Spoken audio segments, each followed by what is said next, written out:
Hey guys, let's do a full move up together from start to finish. I've had a lot of questions about move ups and I really do enjoy them.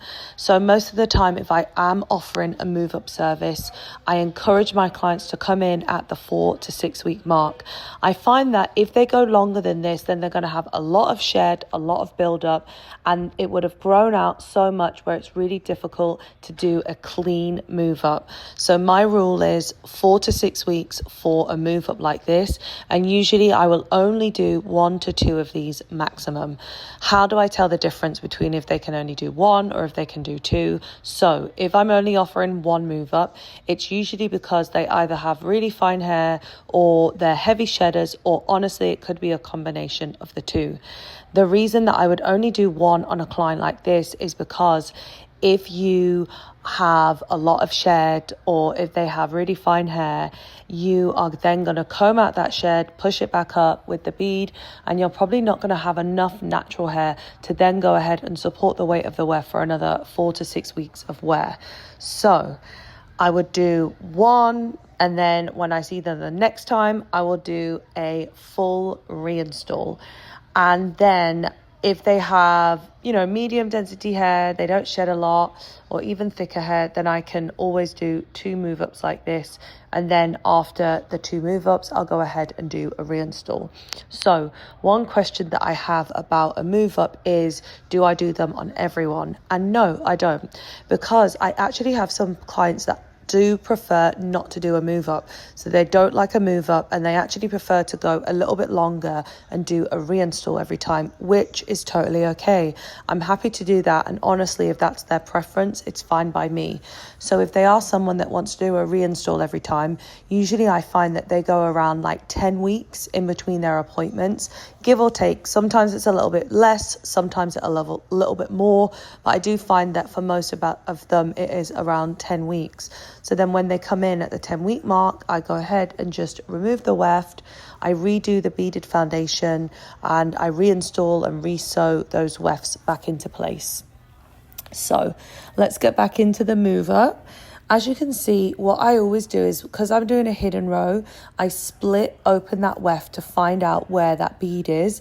Then I will clip out the hair that's in the way, and I'll just go in and make sure that I'm isolating that bead, pushing that weft back up into its original position. Then I'll unclamp the bead, comb out the shed. Sometimes I'll just kind of pull out the shed with my index finger and my thumb, and then I just press back down on that bead to make sure that it's locked down into place. So the beads that I'm using are from El Pro, and I really like these beads because I definitely find that I can do multiple move ups with these beads, and they don't chip and they don't lose grip and they don't discolor. So that's why I really find that these beads work best for me. Someone commented a while ago on a video and they were like, oh, how can you do this? How did the beads not get ruined? And I do find that a good quality bead is designed to be moved up like this, and the El Pro beads are exactly that. I also use pliers that don't have grooves on them. So if you're using pliers that have grooves on them, chances are you are going to chip the bead because of all those little indentations on the pliers. So again, be careful with your plier choice when you're doing a move up or a reinstall or any sort of bead work.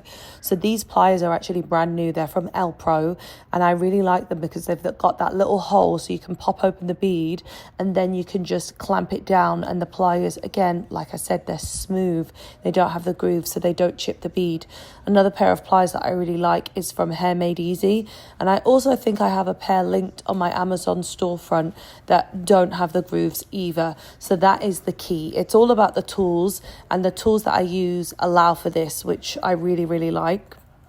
So just working my way now to the anchors, and I really wanted to show you guys the anchors because that was another question I got. It was, can you do a move up with the way that you anchor your weft? So I think that was in reference more to the fact that I thread my single thread through the first bead, and then also the fact that I do like a little mini knot on my anchor as well, and you can still move it up. So let me show you here what I do.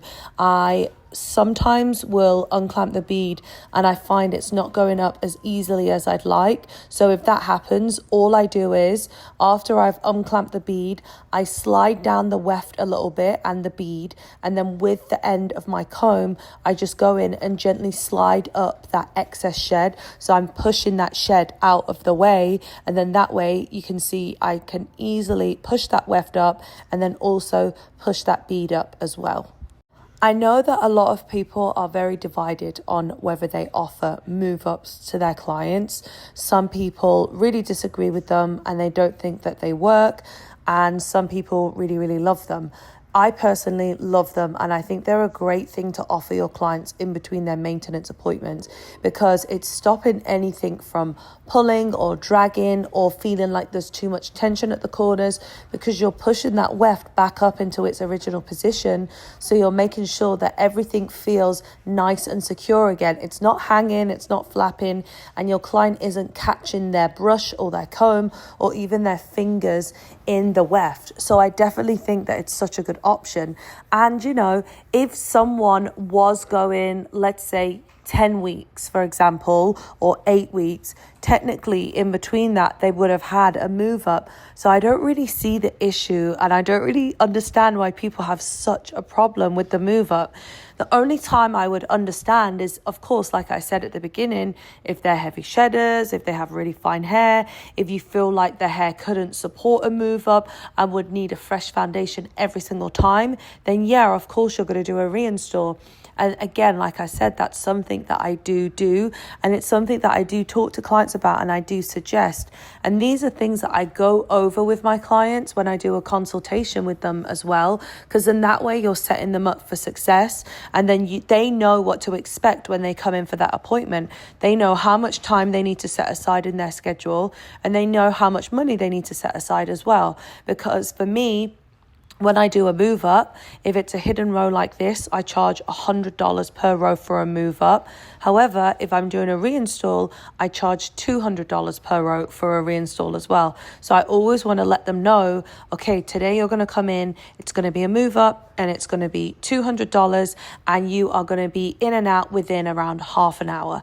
Okay, today you're coming in and it's going to be a reinstall and it's going to be $400, and I would set aside about an hour and a half in your schedule for that appointment. Whenever they come in, I always get them to come with clean, dry hair as well. And then that way I finish them with a style. It's always going to be easier to do a move up on clean hair as well, from my experience. And then that way you don't have like an excess of build up there either. I do offer my clients the option of a blow dry if they'd like, and it is an additional charge. So if they want, we'll go ahead and I'll do the move up first, and then they can go and do their blow dry, or we can do the blow dry first, go ahead and do the move up. I don't really have a preference which order I do it in. Usually it kind of just depends on my schedule and who is going to do the blow dry. So a lot of the time I'll have my assistant do the blow dry, and then that way as she's blow drying, I can fit in another client. So I always will double book myself and just kind of schedule my move up around that. All right, guys, we are coming to the end. So now I'm doing that second to last bead, and I'm just repeating what I've been doing throughout. And you can see it is really easy to move up these extensions. And I haven't really edited this video much, actually. I feel like it's mostly in real time. And when I'm looking at the timestamp now, we're at 8 minutes 45 seconds. So you can see you can do a row really, really quickly. You could probably do a row within 10 minutes for the move up. So if you've got 2 rows, it's 10 minutes, then 10 minutes, and then a quick style. So then that move up from start to finish is going to take you around like 25 minutes to 30 minutes. All right, last bead. This is the anchor. This is where I have threaded that stitch through the bead, and all I'm going to do is just unclamp the bead, and then I will go in and hold onto that little piece of thread so that it doesn't slide out of the bead, and then I will push it up, comb out the shed, and then I'm good to go. And I'm doing the same thing that I did before, where I'm just using the end of my comb just to push that shed up out the way, and then sliding up the bead, making sure I'm not losing that little thread that I've looped around the bead, and then clamping it down. Really easy, really, really simple. And I really hope that you enjoyed this video. And if you've got any questions, just leave them in the comments.